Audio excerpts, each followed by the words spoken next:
you and me, brother. In his hands he's got a you and me, sister. In his hands he's got a you and me, brother. In his hands he's got the whole world in his hands. Go, go. This world is not what you think it is. This world is not what you think it is. Go, go. This world is not what you think it is. Am I the hand that moves or the fingerprint?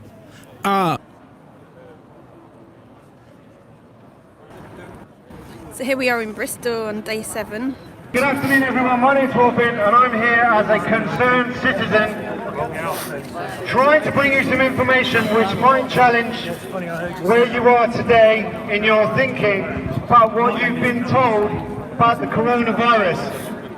Now, back in March, somebody called Neil Ferguson, who's a big scientist at the Imperial College, announced that in the UK there would be 55,000 deaths due to coronavirus. The public got very scared, the government were advised, and a lockdown was announced. A few days later, on the 19th, a very curious thing happened. The government downgraded it to a non-highly infectious disease, but it's too late, we were already locked up in our house, in a house arrest. In April, first week in April, Neil Ferguson from Imperial College, who'd essentially got the world locked down based on his projections, revised his figures by 95%. So it wasn't 550,000 deaths, which made the whole world panic, 2.2 million in the US, which shut their economy down as well. No, it was 20,000 deaths, of which 14,000 were to have comorbidities. So we're all in the house arrest trying to flatten the curve for something that was forecasted to be in early April, 6,000 deaths. Our own government had downgraded on March the 19th to a non-highly infectious disease. Now at this point, my mind started turning and I started to think, well, I'll let them have 2 weeks of my life, but I'm not too keen on the whole of April. However, we then had to protect the NHS. We were locked down for another 4 weeks. We built Nightingale hospitals, and during the month of April, I talked to 3 people that I know. My neighbour runs the waiting list for the Bath Royal Infirmary, and she told me in the peak of Corona in April, there were just 13 cases of COVID that day.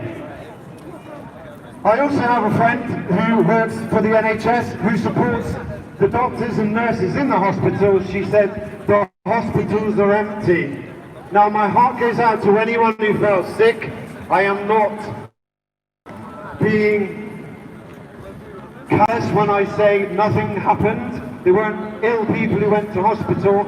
I am saying though, the numbers were so small, we may have overreacted. So at the vast expense of building these Nightingale hospitals, during the month of April, our government advised that they should refer sick patients into care homes.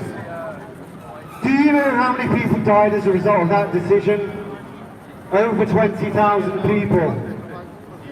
Do you know that in the month of April, Sage, who are the body, this company that advises our politicians on how to communicate with the public, these minutes are on a public domain now, advised the government to increase the fear factor. They advised the government that the UK population are not scared enough, they need to be scared more. Now, if it wasn't enough to have a daily death count, 24 hours coverage on the news, and every single BBC, TV, everything shut down, we lost all terrorism that month. There was no terrorism at all that month. It was all coronavirus. Your tax pounds went to paying an advisory company that eventually spent money with the BBC, money with all your local radio stations, to brainwash you, to make you even more scared than I guess you probably were. Don't you think that's a little bit screwy? Now, let's look at the numbers. Now, April, we had a fear factor off the scale. We had 20,000 excess deaths. We had doctors speaking out that people who were due to get cancer treatment could no longer access that treatment. We were locked down through May. We were locked down through June. We were starting to record deaths that looked rather fishy as well. So for instance, if you tested in March for coronavirus, in June you went under a bus, you would be recorded as a coronavirus death. Nobody. No, son. No, mate. What? It's okay. So,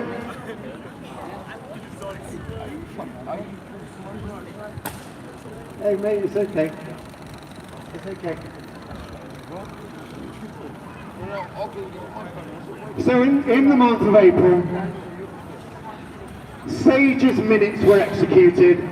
Every single TV channel and news station was saturated with more fear, and we were convinced that this worldwide pandemic was totally devastating the populations.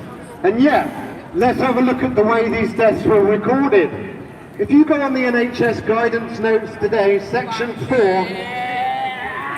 to mark a coronavirus death, you do not need to have a coroner present.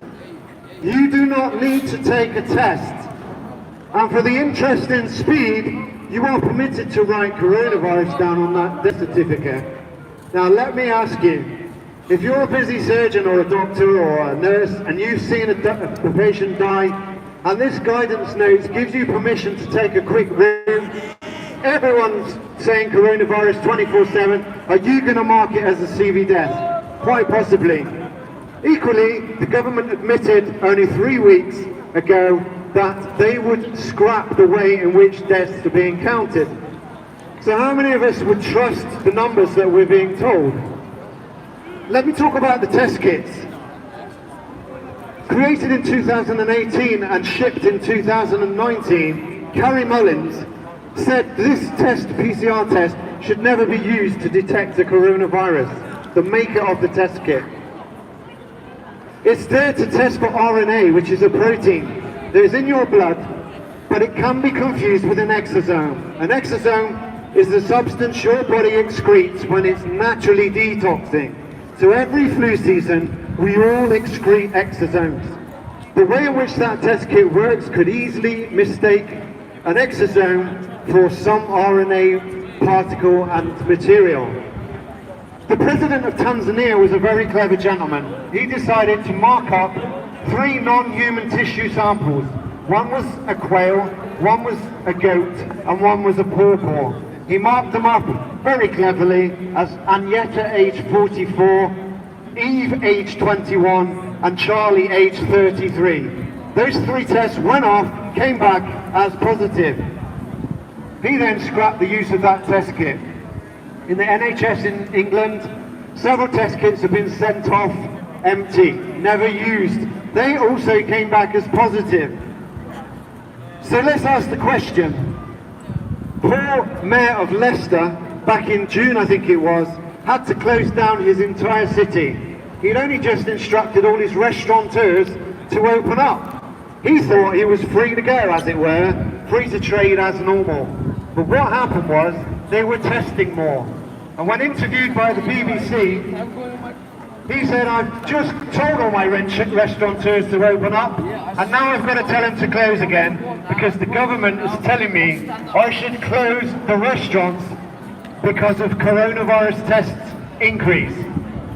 Now, let me ask you the question. If a test kit that marks positive for a pawpaw, a goat and a quail, should we really be shutting down the whole of Leicester? Is it fair and reasonable and proportional and necessary to ask businesses to be wiped out effectively on the back of a test which is thoroughly unreliable? Is it fair that a baker, a butcher, a dry cleaner and a hairdresser can no longer trade because all the office workers have been sent home. Is it fair and reasonable?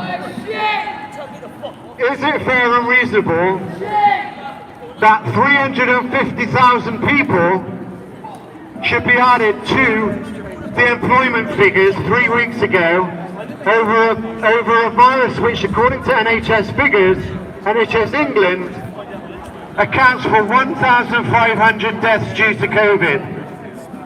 Is it fair and reasonable to expect us all to go home, not see our families, not hug our relatives in care homes and hospitals for a virus which, according to CDC website, just this week, in America, which remember has a population of 300 million, accounts for 9,000 deaths due to COVID. Now, you may not have done the numbers, but I have. Effectively, the ratio and the chances of surviving in the USA today of coronavirus is 99.96. Coronavirus has a mortality rate of 0.04% in America, as per CDC figures published this week. And in the UK, less than 1,500. So we had a spike which was caused by negligence in April. We have death certificates marked up as COVID when they shouldn't be. The government's admitted if you tested positive in March and went under a bus in July, that's marked as COVID. We have test swabs that go up your nose and in your mouth. They are being double counted. Is it fair and reasonable to be told to lose all your human rights over something which, let's face it, if you go to your doctor and tell him you have a bad flu, what would he tell you? Go home, get some rest, have some water, take some vitamins.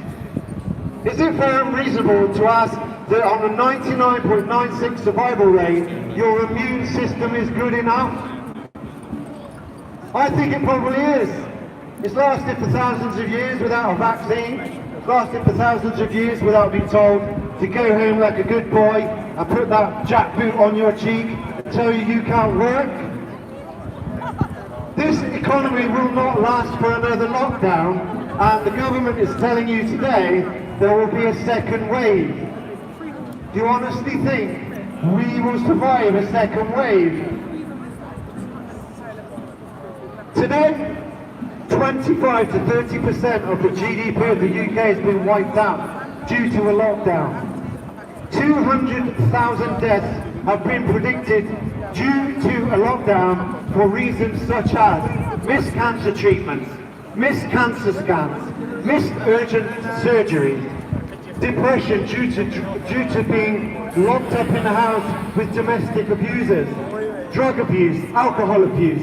Just despair alone will kill people because they can't cope with being locked up in a flat on a hot sunny day and they're not even allowed to go and give their grandmother a hug.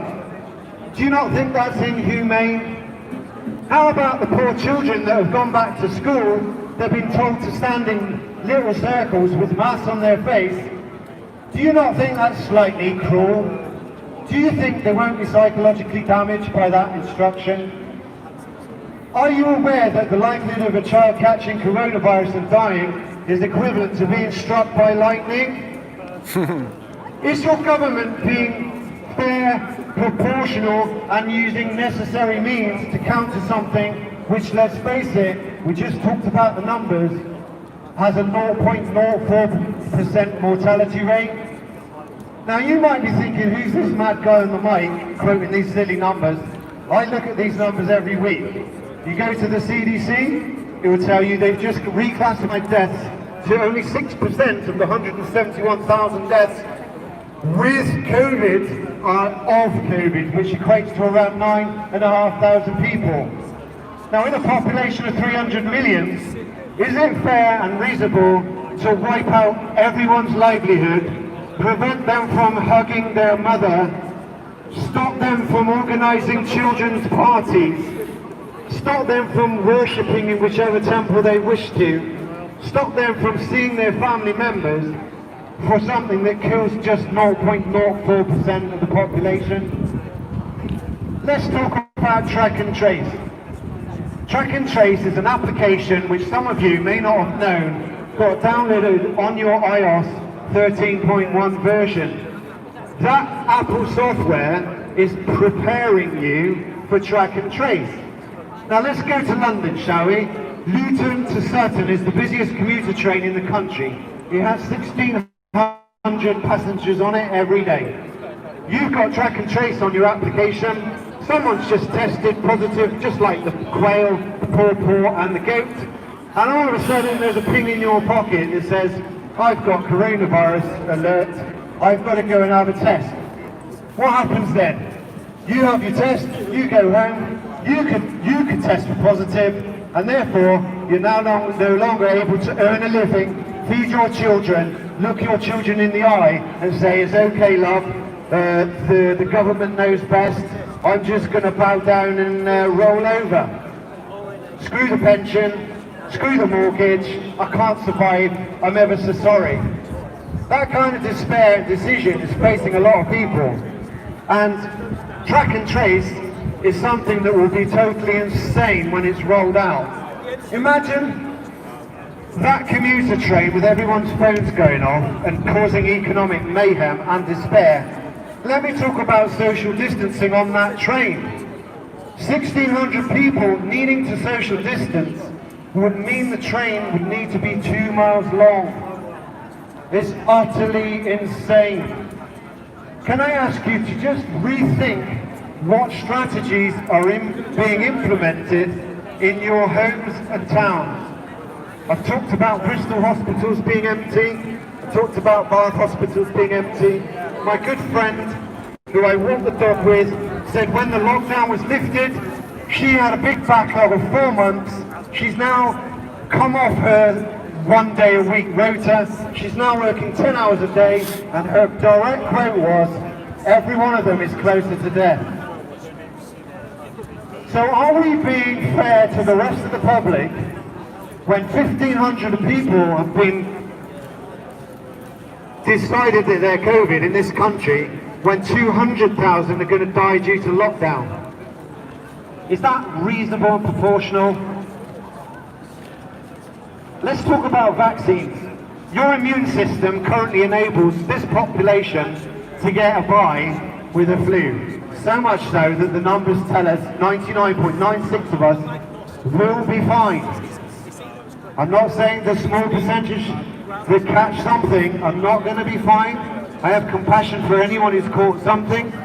I'm not saying they're not going through difficult times. What I am saying is 99.96% of us deal with it absolutely fine with our immune system. So why on earth are we being controlled towards, and you must notice the mainstream narrative, to have a mandatory vaccine? Now you might think that's conspiracy. I actually think they'll probably get away with something close to it, but not quite. But it'll be close enough. Shall I tell you what might happen? You won't be able to go back to work without one.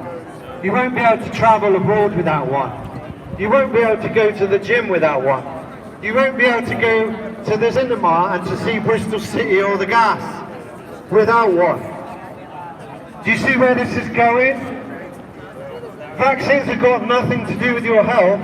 They've got everything to do with seeing what you're up to. Let me tell you about VSTS Enterprises, who were awarded a £55 million funding package in March. You can check this out for yourself. The use cases of this software include the following: knowing what you spend, knowing where you've travelled, knowing what your shopping is, knowing what your medical records are, knowing whether you've had a vaccine, knowing what your social media accounts are. How many of you think that's a little bit overbearing for something that kills 0.04% of people? Yeah. So VSTS Enterprises were awarded this £55 million funding package in March. Now I'm a software tester, and I test software and have done for the last 22 years. I can tell you, it's physically impossible to get a software package ready for a pandemic in 3 months, not even 6 months. When you look at the use cases of this software, a team of 50 developers would take at least a year to develop this, at least.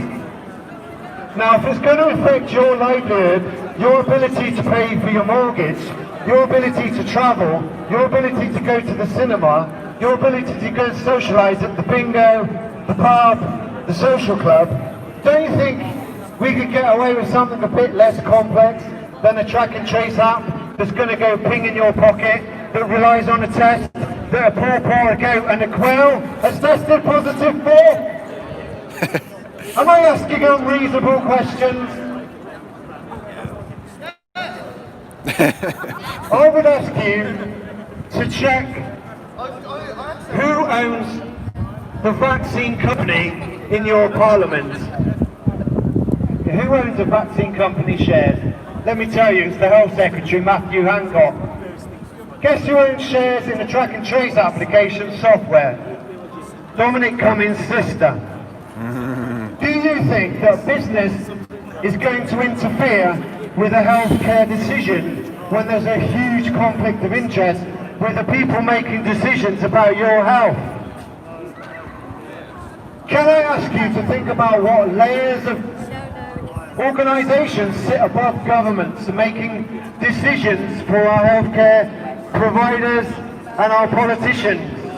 The World Health Organization is currently funded by, guess who?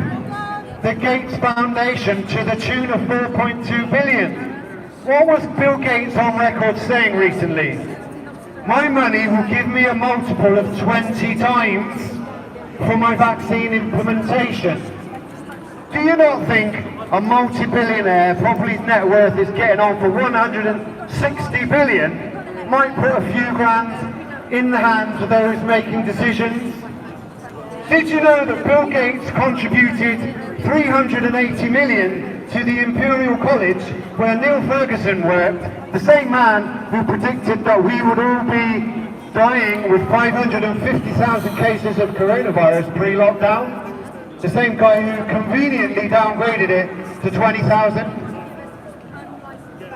Would it be a coincidence that Bill Gates also gave the BBC Media 38 million this year? Do you think it's not unreasonable to question why the Gates Foundation also pumped $1.2 billion into Gavi, which is the Vaccine Alliance, call it like FIFA for football. They decide what goes on with vaccines. Is it unreasonable now to question the motives of Matt Hancock, Boris Johnson and Dominic Cummings, who I couldn't really give a monkey's which party they belong to? They are compromised by big business. They do not have your health interests at heart. Now, the World Health Organization, the UN, the Johns Hopkins University did a rehearsal back in October called Event 201. It was basically a rehearsal for everything that's happening now.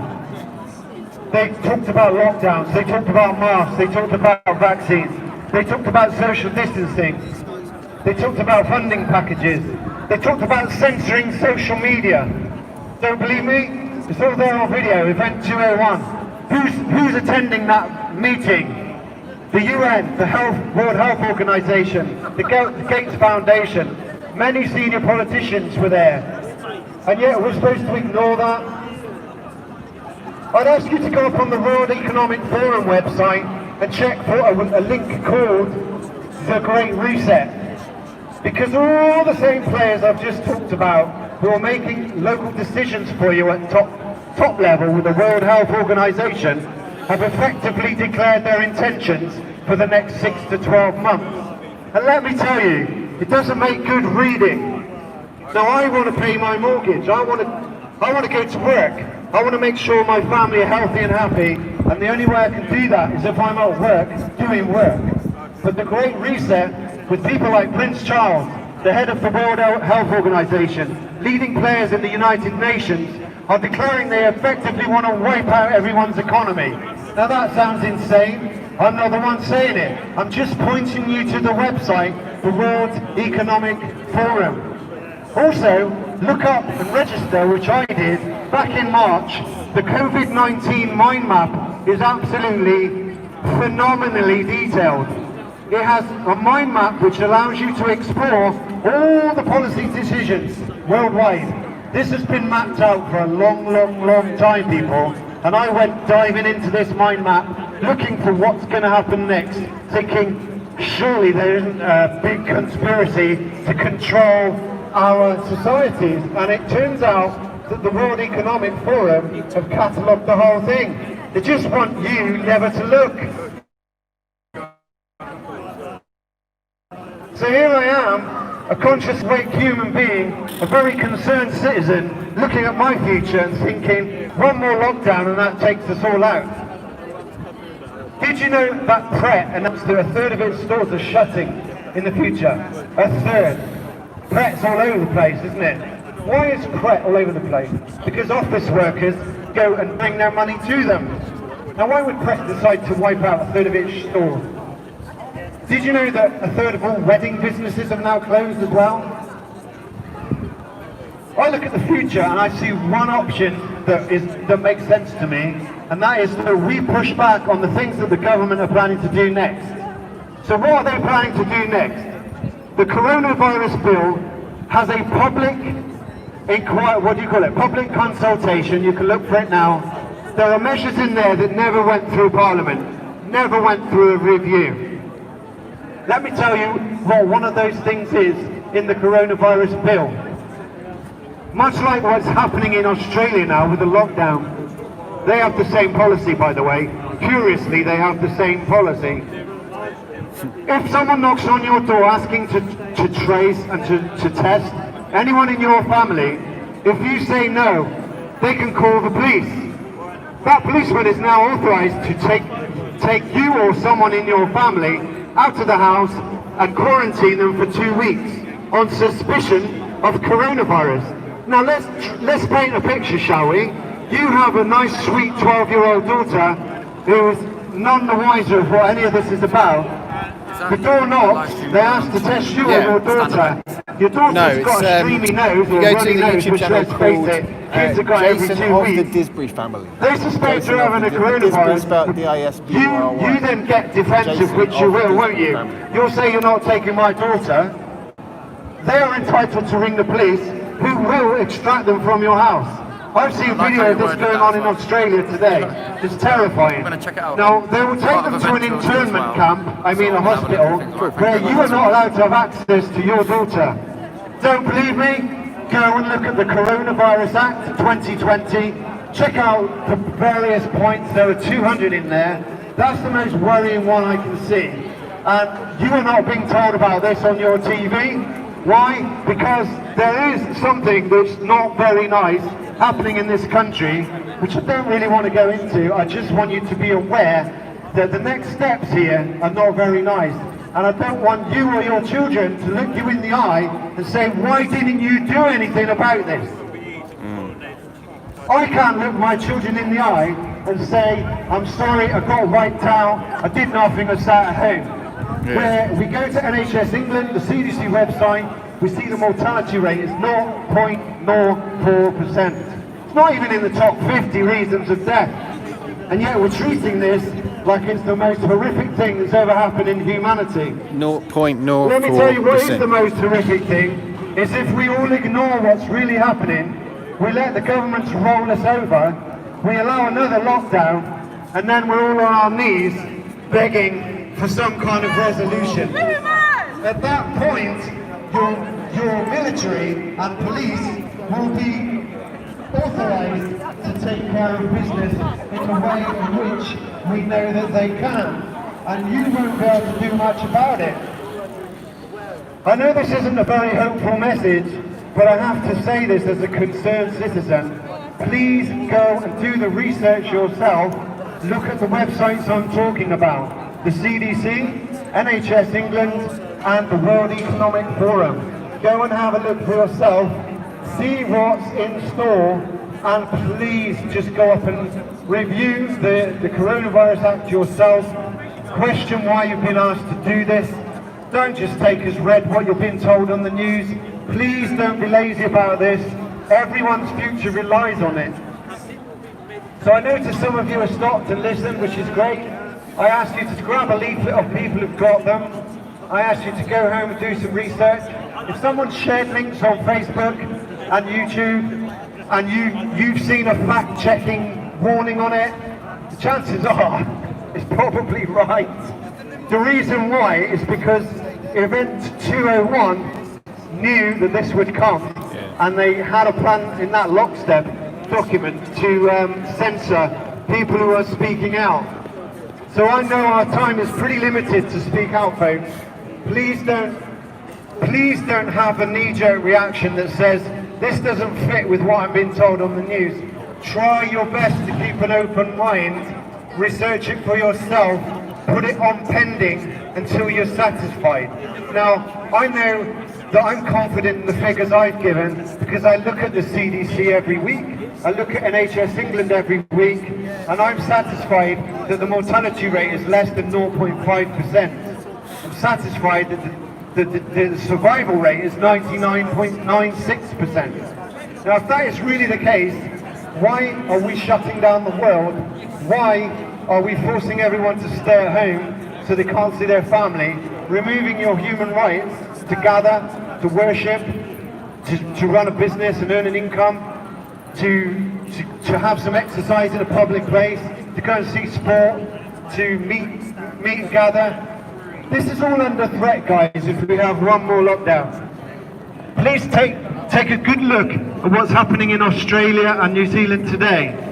The lockdown is so severe, anyone trying to speak out now is getting severely punished by the military, the police, and don't you for 1 minute think that your own police in this country won't do it. Because they don't work, unfortunately, for you. They've taken an oath, but they work for a government corporation, and they've signed basically a contract to do their bidding. Be careful, guys. Look at the real numbers. The numbers speak for themselves. The test kits don't work. The death certificates have been either marked up in speed in the wrong way because they don't need a test or a coroner. We've got a vast spike in April due to care home referrals, which could have been avoided. And we've now got what is literally less than 1,500 people died of COVID. Do you know that the worldwide average of people who die for COVID is 80 years old with 2.6 comorbidities? Don't believe me? Check the CDC website. Did you know that the number of people who've died in the UK that are under 60 due to COVID is just 600? Don't believe me? Go on NHS England, look at the spreadsheet yourself.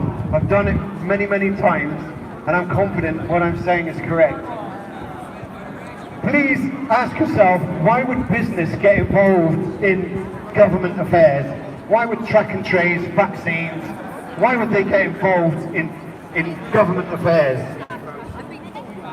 On a very basic level, this is a cartel, a pharmaceutical cartel who's got the politicians in their pockets, and this is big tech and big pharma benefiting by compromising the politicians who've got shares in these companies.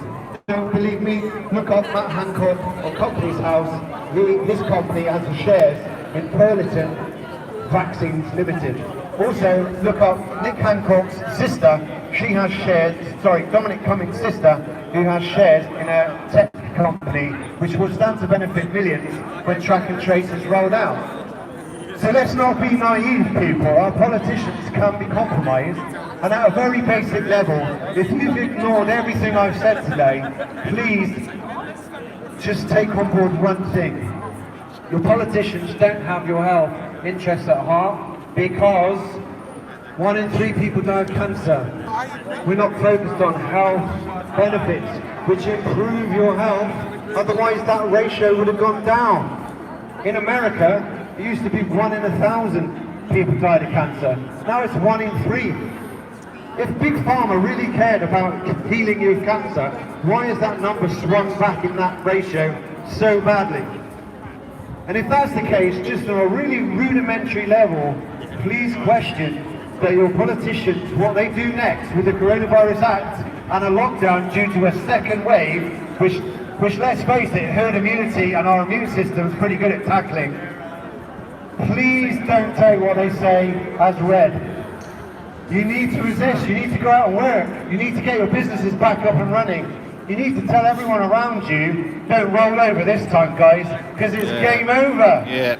How are you going to look your kids in the eye when the vast high streets are all wiped out? Yeah. When you did nothing, you sat at home, good men, tyranny takes over, not because of the acts of evil men, because good men do nothing. Yeah. You have to wake up, guys. If you don't do anything, this is coming like a steam train, and the next lockdown will wipe us all out.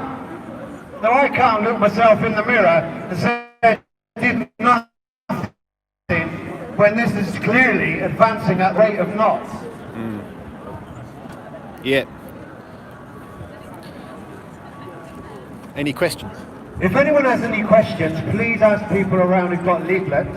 And if anyone has a counter point of view, I'm very happy to listen. If you want to talk on this microphone and tell me off or tell me I'm wrong, I'm really happy. Don't mind. We'll try and answer your questions. And you might think I'm a fruity nutcase for standing here questioning what you've been told. But believe me, guys, I've studied this for 6 months. The numbers speak for themselves. I'm not calling out big conspiracy, however, it is a conspiracy. Today I'm just asking you to ask the question, is it necessary and proportional to lock us all down? Take away your freedoms forever. Just to support one more point, on the economic devastation that's going to happen, how do I know it's going to happen? In addition to looking at the World Economic Forum website, I know that big institutional funds are starting to fund purpose-built development blocks of housing association tenants, particularly in London. Commercial real estate's getting wiped out at the minute, and the planning laws changed in April. And I know the big funds are moving in. I know several people who talk to them all the time. And the big sexy asset class at the moment for the institutional funds is a housing association block managed scheme. Why do they know a big wave of this is coming? Because they already know, and in fact, Bristol has already decided that online seminars will take a lot of place of face-to-face seminars and workshops and tutorials. What does that mean? It's the end of student accommodation. Now the big funds would love a student accommodation because it's a guaranteed yield. When you've got people paying their tenancies up front for a whole year, that's a guaranteed yield. It's a very strong asset class. But in today's market, the big money is moving into block managed housing association schemes. Why? Because they know everyone's getting wiped out. Any questions? They'll be on housing benefit, and the only solution they'll have is to have the local authority. How come you're wearing a mask? Now those leases will be 25-year leases. Okay. That's why it's such a bulletproof asset. Better keep it on then. Control the virus, mate. When they've got 600 people, 300 people, Where's yours? all in a clock tower, on a guaranteed income of 25 years. Why not? I don't believe On in this shit. 2.7%. That's very attractive for a pension company. Unless you're exempt. So developers that I know all around the country are going after sites which they can convert to these kind of block managed schemes. Now it all sounds a bit kind of property related, but what I'm trying to say is the smart money know what's happening next. They know everyone's going to get wiped out, put on benefits and into the blocks. So we've got one limited window of opportunity, folks, and that is to push back when the government call a second wave. Please, please, please look at the test kits which we know are faulty. Look at the NHS England website for the due to COVID, not with COVID, due to COVID numbers. Also check out the CDC. And maybe think about standing up, being a decent human being and protecting your family's interest and saying no. Yeah. If that resonates with you, my job here is done. And I hope it has resonated with a few of you. I appreciate all of you stopping and listening. If you just come along just recently, come and talk to me, I'll explain what I've just been talking about. Where's the lady? So thanks for your interest. My name's Robin. Appreciate you being here. Come and grab some leaflets. and we'll talk to you soon. Thank you. Yeah.